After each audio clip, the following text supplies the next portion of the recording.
하나님의 말씀 이사야서 57장에서 보시도록 합니다. 이사야서 57장 14절부터 마지막 절까지 합독하도록 하시겠습니다. 14절 그가 말하기를 도두어 길을 수축하여 내 백성의 길에서 거치는 것을 제하여 버리라 하리라. 지극히 존귀하며 영원히 거하시며 거룩하다 이름하는 이가 이와 같이 말씀하시되 내가 높고 거룩한 곳에 있으며 또한 통회하고 마음이 겸손한 자와 함께 있나니 이는 겸손한 자의 영을 소생시키 통회하는 자의 마음을 소생시키려 함이라. 내가 영원히 다투지 아니하며 내가 끊임없이 노하지 아니할 것은 내가 지은 그의 영과 혼이 내 앞에 피곤할까 함이라. 그의 당신이 죄악으로 말미암아 내가 노하이며 그를 쳤으며 또 내 얼굴을 가리고 노하였으나 그가 아직도 패역하여 자기 마음의 길로 걸어가도다. 내가 그의 길을 보았은즉 그를 고쳐줄 것이라. 그를 인도하며 그와 그를 슬퍼하는 자들에게 위로를 다시 얻게 하리라. 이슬의 열매를 창조하는 자 여호와가 말하노라. 먼 데 있는 자에게든지 가까운 데 있는 자에게든지 평강이 있을지어다. 평강이 있을지어다. 내가 그를 고치리라 하셨느니라. 그러나 악인은 평온함을 얻지 못하고 그 물이 진흙과 더러운 것을 늘 솟구쳐내는 요동하는 바다와 같으니라. 내 하나님의 말씀에 악인에게는 평강이 없다 하셨느니라. 아멘. 하나님 감사합니다. 오늘도 주일 지난 3일 후에 또 모여 기도하게 하시고 찬양 부르게 하셨습니다. 하나님 영광 받으시고 하나님께서 주시는 은혜로 오늘도 감사하며 이 기도회를 갖게 해주시고 기도하는 모든 소원을 주님 응답 주시기를 빌고 원합니다. 몸된 교회를 축복하시고 사랑해 주시기를 간구하옵고 우리 구주 예수님의 이름으로 기도드리옵나이다. 아멘. 오늘 이 본장에서 소개되고 있는 내용은 하나님께서 자기 백성들을 인도하시고 아름답게 세워주시겠다라고 하는 그런 약속, 언약의 약속을 하고 있습니다.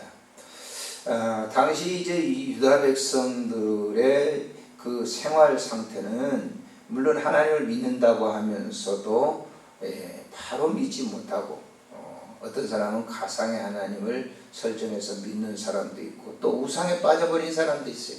하나님을 믿다가 우상 섬기는 이웃들이 우상을 이렇게 섬기는 것을 보고 그게 좋아가지고 그쪽으로 빠져가는 그런 사람들도 있었단 말이에요. 근데 그것은 그 당시뿐만 아니고 계속 시대마다 계속 이어지면서 그런 일들이 있을 것이기 때문에 이사야 선지자에게 하나님께서 말씀하는 것이에요. 우상을 섬기는 것을 하나님은 용납하지 않겠다. 대신에 나를 믿고 따르는 사람은 내가 인도해 주겠고 그를 평온케 해 주실 것이라고 하는 이 약속의 말씀을 이어나게 하고 있습니다. 앞에 한번 보십시오. 이제 이 3절에 있는 말씀에 보면은 3절 볼까요? 무당의 자식, 간음자와 음녀의 자식들아 너희는 가까이 오라. 너희가 누구를 희롱하느냐 누구를 향하여 입을 크게 벌리며 혀를 내미느냐 너희는 폐역의 자식 거짓의 후손이 아니냐. 이 사람들이 폐역했는데 뭐예요? 여기 보면 무당의 자식, 간음자와 음녀 그랬습니다. 구약에서 음녀라고 하는 것은 하나님을 믿지 않는 그런 세력을 영적으로 음녀라고 얘기합니다. 우상 숭배하는 것을 영적으로 음녀라고 얘기해요. 음녀라고 하는 것은 남자와 여자가 결혼을 했는데 탈선된 그런 사람을 음녀라고 하잖아요. 음녀. 창녀 같은 사람 음녀라고 그러죠. 그리고 자기 남편을 걸고 딴짓하는 그런 사람들을 음녀라고 합니다. 이건 뭐냐면 하나님 섬기는 사람들이 하나님은 우리의 신랑이시고 하나님은 우리의 남편이시고 하나님과 우리가 부부관계입니다. 내 아내라고 그랬어요. 하나님 내 아내. 주님께서는 또 우리에게 구체적으로 말 신부 나의 신부다라고 얘기를 합니다. 에베소 같은 경우 보면 부부간의 이 교회론을 얘기하고 있는데 바로 그거예요. 그러니까 지존으로가 있어야 된단 말이에요. 우리가 신부는 된 사람으로서 한번 하나님과 결혼을 하게 되면 그건 다른 일을 하지 말아야 되죠. 불륜을 저질러서는 안 되잖아요. 그런데 다른 짝을 하는 거예요. 그래서 우상을 섬기는 사람들을 빗대어서 음녀라고 했어요. 무당의 자식들 그랬어요. 당시에 이 유다 백성들이 그런 경우가 있어요. 아몬과 같은 왕은 바로 이 몰록 신을 섬겼어요. 다음에 소개되고 있는 내용을 한번 보시면요. 자, 6절에 보니까 이런 얘기가 있죠. 6절. 자, 골짜기 가운데 미끄러운 돌들 중에 내 몫이 있으니 그것들을 곧 내가 제비를 뽑아 얻은 것이라. 또한 내가 전제 예물을 그것들에게 어떤 미끈한 돌들에게, 돌이 신이에요. 신. 예. 우리나라도 그러잖아요. 저 북한산에 가보세요. 그 돌이 신이에요. 산신이라. 그래가지고 거기에 뭐예요? 계속 부다는 사람, 무당들 그 신내림 받으려고 거기 아마 지금도 할 거예요. 지금도. 예. 그 돌이 신이라고. 돌이. 그런 경우가 굉장히 많아요. 저 보면은 시골 같은 데 보면 사당 같은 데 이걸 보면은 돌신을 섬기고 있어요. 저 강원도 같은 데 이렇게 보니까 난근신을 섬기고 있어요. 별신을 다 섬기고 돌을 신을 섬기고. 그때 당시에도 그랬단 말이에요. 그래서 여기 보십시오. 7절에 내가 높고 높은 산 위에 내 침상을 베풀고 내가 또 거기 올라가서 제사를 드렸으며 거기 올라가서 제사를 드렸다 그랬어요. 자, 8절에 보니까 내가 또 내 기념표를 문과 문설줄이 두었으며 내가 나를 떠나 벗고 올라가서 내 침상을 넓히고 그들과 언약하며 또 내가 그들의 침상을 사랑하며 그 벌거벗은 것을 보았고 9절에 내가 기름을 가지고 몰렉에게 나아가되 향품을 더하였으며 내가 또 사신을 먼 곳에 보내고 수월에까지 내려가게 하였으며 그랬어요. 몰렉이라고 하는 신은요, 자기 9살 미만의 자식을 갖다가 바치는 거예요. 흰놈의 골짜기라고 예루살렘 바로 밑에 보면 골짜기가 있는데 거기에서 자기 아들, 자기 왕이 말이죠, 자기 아들을 갖다가 거기다가 바치는. 일반 사람들도 마찬가지예요. 자기 자식을 갖다 바친다니까요. 그런 거 있었어요. 근데 그런 게 있단 말이에요. 우리가 우리나라도 있잖아요. 심청전에 나오잖아요. 인당수에 그 300석 봉행 가지고 그렇게 하면 눈 뜰 줄 알고 그걸 팔아가지고 물론 심청이 하는 일이지만은 그게 다 그런 일화들이 예전에는 다 뭐예요? 신에게 제사한다 그래가지고 자식을 갖다가 거기에다가 태워 죽이기도 하고 그랬단 말이에요. 몰래 신들은 그렇게 그런 이 사람 그런 짓들을 뭐예요? 유다 백성들이 하는 거예요. 하나님 믿는 사람들이 하는 거예요. 오늘날도 보면은 예수 믿는 사람들 가운데 말이죠. 예수 무슨 이사 지금 조금 요즘 이사 같은 건 좀 덜한 것 같아요. 지금도 말이죠. 그 자식들 결혼식을 하는데 이렇게 보는 사람들이 있어요. 그 권사님들이 그런데요. 집사님들이 그런 분들이 있대요. 날짜 보고 사주가 맞냐 뭐가 맞냐 참 황당한 짓을 하고 있는 거예요. 그러니까 그 교회 다니는 사람들이 그런다니까. 직분자들이 선거철 되면요 굉장히 많대. 굉장히 그런 사람들이 국회의원들 가운데 교회 장로라고 하는 사람, 집사라고 하는 그런 사람들이, 성도라고 하는 사람이 국회의원 될 거냐 안 될 거냐 복제를 어마어마하게 갖다 주는 거예요. 오늘도 제가 잠깐 저 종로 그 머리깎으로 제가 갔다 왔는데 거기 보니까 더 많아졌어요. 탑골공원에 전에는 하나씩 해가지고 했는데 여기 보니까 탑골공원 전체가 포장을 해가지고 말이죠. 참. 거기 들어가서도 그 더운데 거기 안에 들어가서 사주 보고 있는 사람들이 있더라고요. 자세히 내가 바빠서 보고 오진 않았지만은 엄청 많아졌어요 거기가. 그 가만히 이게 전에 한번 본 거지만은 그 어떤 여자분은 말이죠. 사주책을 보고 있더라고요. 사주 보는 사람이 사주책을 보고 있어요. 근데 책 보고 하는 거겠죠. 별 행동들을 다 해요. 근데 거기 들어가는 사람들이 예수 믿는 사람도 들어간다는 거예요. 이게 지금 그 얘기입니다. 구약의 유다 백성들 가운데 세상 사람들이 막 우상 섬기고 몰록신을 섬기고 그런데 거기 같이 동참해가지고 한다 그래요. 그런 백성들을 하나님은 그대로 두지 않는다. 너희는 하나님 백성이니까 나만 따르라라고 하는 거 오늘 본문에 보세요. 14절에 그가 말하기를 도두고 도두며 길을 수초가에 내 백성의 길에서 거치는 것들을 제하해 버리라. 걸림돌을 뭐예요? 제해버리겠다. 누가? 하나님께서 여러분들의 가는 앞길의 걸림돌을 제거하겠다라고 하는 거예요.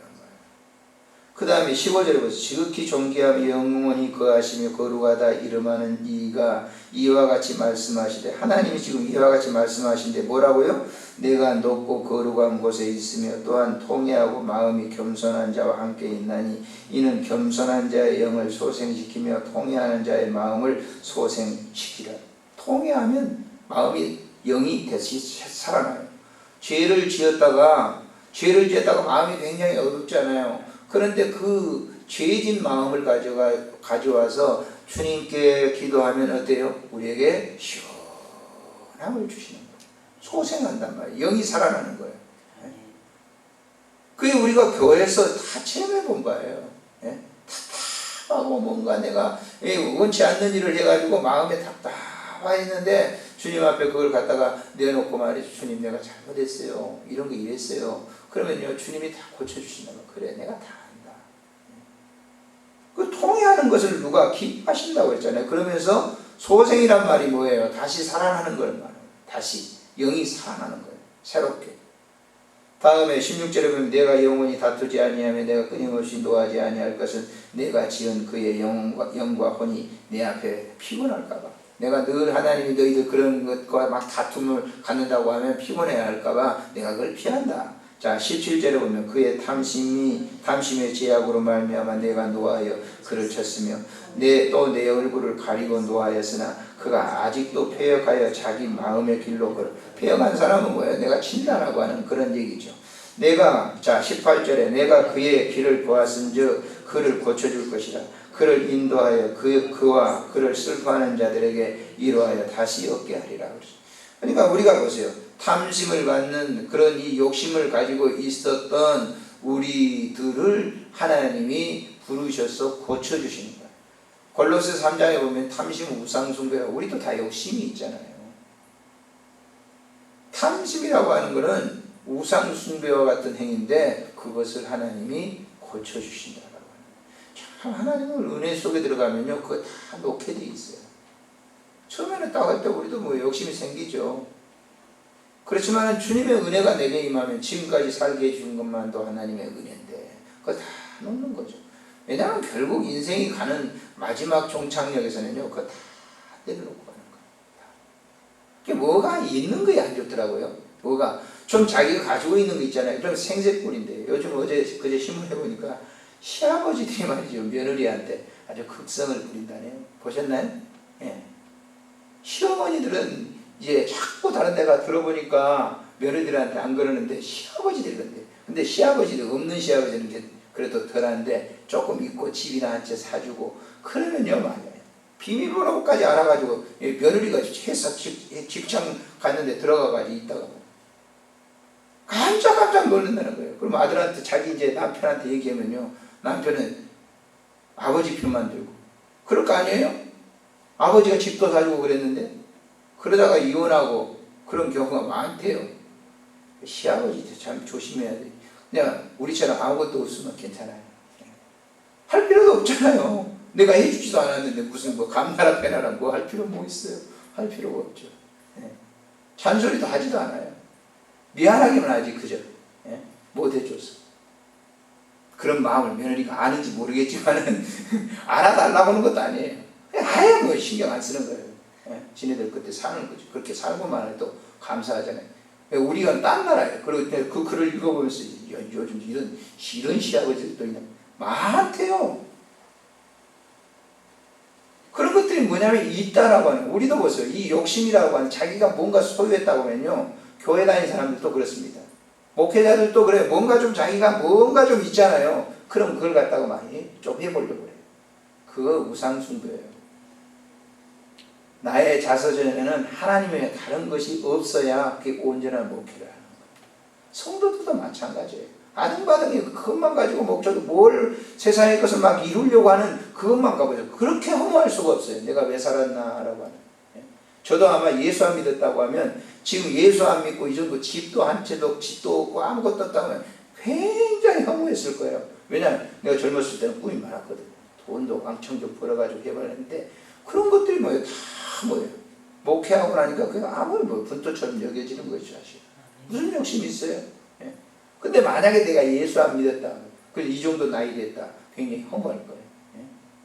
허무한 마음 노래를 막 부르고 다닐지도 모르죠. 예. 근데 그렇지 않아요.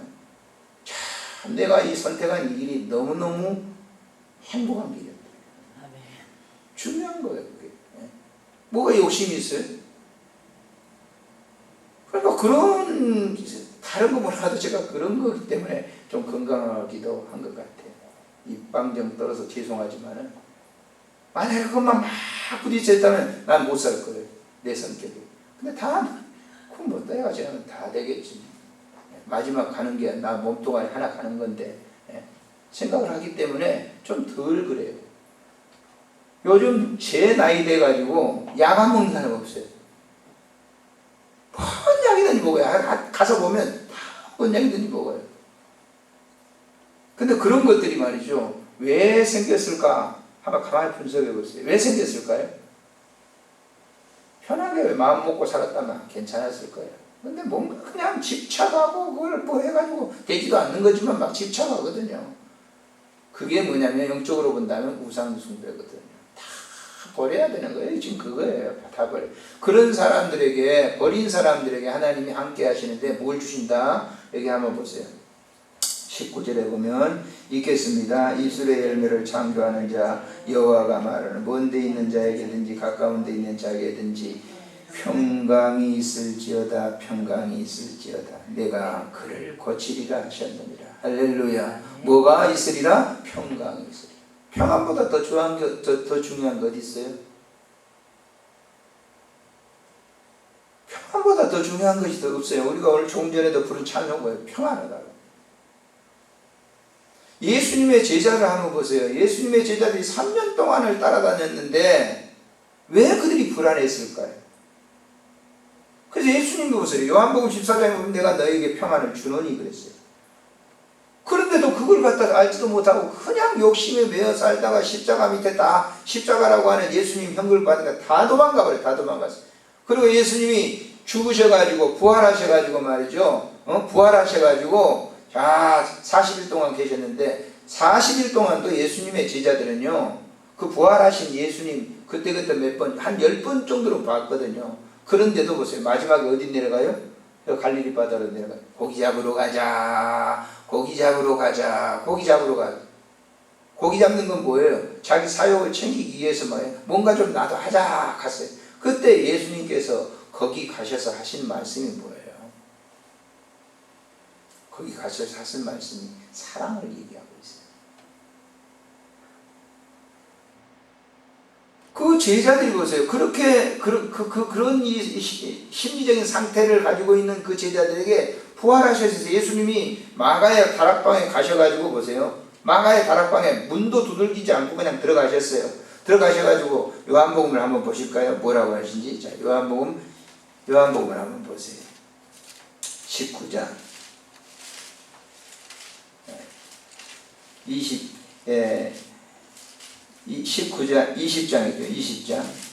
20장에 한번 보세요. 19절부터 읽어볼까요?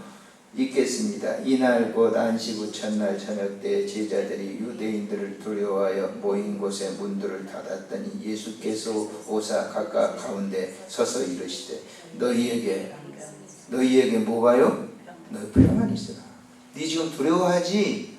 네 마음속에 평안이 없어서 그런 거야. 평안이 있으라. 자 21절에 보니까 예수께서 또 이르시되 너희에게 평강이 있을지어다. 아버지께서 나를 보내신 것 같이 나도 너희를 보내노라. 그러면서 성령을 받으라. 도마는 일주일 후에 왔어요. 일주일 후에 와서 여전히 마찬가지예요. 아주 자기가 큰 소리 꽹꽹 칩니다. 예수님 왔다 그랬더니 당신들 헛개비 본 거야. 그런데 예수님이 또 찾아가요. 찾아가가지고 보세요. 너 도마에게 자, 내 뿌리 만져 믿음이 없는 자가 되지 말고 믿는 자가 되라. 이렇게 말씀하죠. 26절에 한번 볼까요? 시작. 여드레를 지나서 제자들이 다시 집 안에 있을 때 도마도 함께 있고 문들이 닫혔는데 예수께서 오사 가운데 서서 이르되 너희에게 뭐가 있어라? 평안이 있어라. 평안만 있으면 끝이에요. 우리가 뭔가 불안한 심리가 뭐예요? 맡겨버리면 되는데 안 맡기니까 불안한 거죠. 자기가 뭔가 해보려고 그러니까 불안한 거예요. 내일 어떻게 이 일이 어떻게 될 거야? 그거 불안하죠. 맡기면 될 텐데. 근데 안 맡기는 거죠, 사람들이. 저를 포함해서 모든 사람들이 뭐야? 안 맡기니까 내일 어떻게 되죠? 큰일 났어요. 무슨 큰일이에요? 내일 가보면 보세요. 그거 큰일도 아닌데. 근데 막 그 지혜예요. 왜 그럴까요? 마음에 뭐가 없어요? 평안이 없어요. 그래서 오늘도 이 주신 말씀을 우리가 보면서 나나 여러분이나 마찬가지입니다. 이사야 선지자가 이렇게 말씀하신 것은 하나님이 우리를 인도하신다라고, 보호하신다라고, 지켜주신다라고, 그리고 우리에게 뭘 주신다? 평안을 주신다라고. 너희들은 세상 사람과 다르다라고 얘기를 하시는 거죠. 그래서 오늘 하루도 이제 이 지금 하루를 마치시면서 주신 말씀을 이렇게 받았는데 오늘 밤도 이 말씀을 곰곰이 생각해 보세요. 그리고 잠자리에 드실 때 주님 내게 평안한 잠을 주옵소서. 아주 많이 있는 잠을 자실 거예요. 기도하겠습니다.